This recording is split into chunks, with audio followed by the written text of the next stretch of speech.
pato namin naglilimlim na siya. Yung yung nililimliman niya, dalawang klase siya ng itlog, isang bibe tsaka isang pato, puting pato. Itik siya, itik galing probinsya sa Nueva Ecija. So ayan siya. Tapos yung ginamit namin na tandang dyan mga idol, ayun malaki siya, crossbreed siya, bitik siya, ayun malaking bitik siya, yan yung tatay, ayun lumabas na yung nanay, ayun yung iniitlogan niya, ayun nililimliman niya. Siguro nasa 10 siyang mahigit. Hindi lang namin alam kung ilan yung pipisa dyan. Sana may mapisa para may makuha kami lahi nito. Matatanda na rin itong mga to kasi.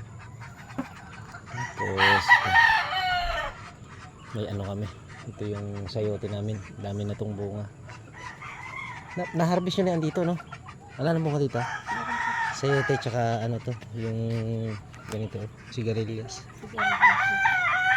Ito, ang dami na naman ng bunga. Ito yung bunga ng sayote guys.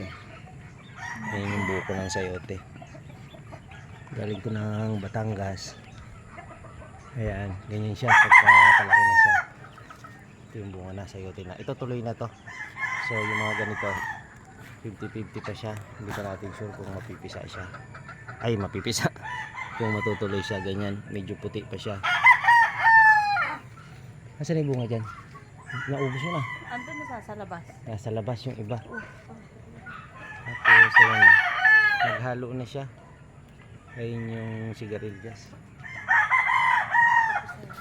Dati yung sayote namin, andun nakatawid dun sa kabila. Pag ganun, pinutol nila. Kaya pinutol nila yung baging. Kaya yan. Ganito naman yung bungo ng guys, sigarilyas.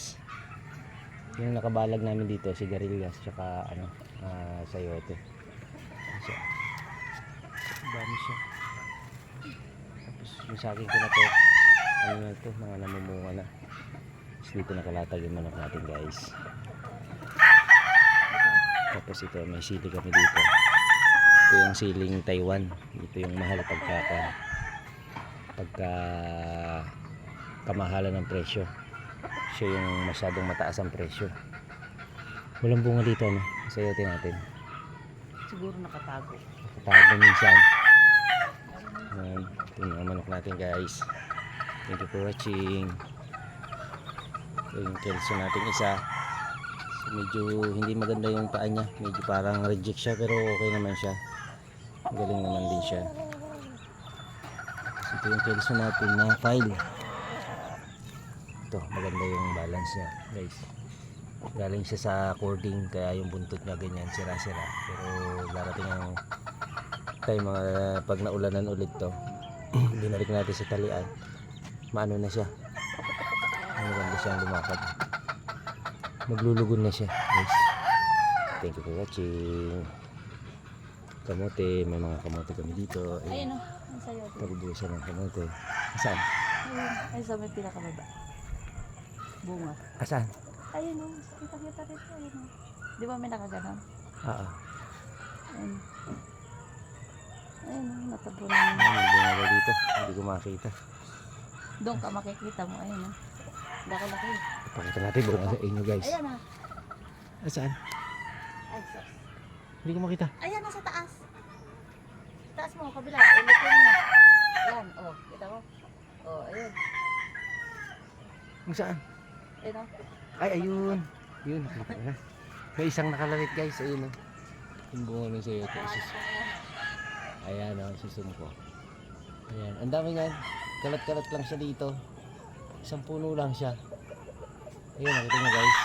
Turo ko ng darili ko para makita nyo. Ayun o. Marami nang nakuha dito. Ang sabi nila 8 years, umaabot siya ng 8 years. So hindi namin siya i-dispose. Bumubunga pa naman siya ng bumubunga. Thank you for watching po. Upload po ulit kami sa susunod na update pag napisa yung pato namin. Bumalik na yung pato. Ayun. Bumabalik na siya sa kulungan niya. Thank you for watching. God bless.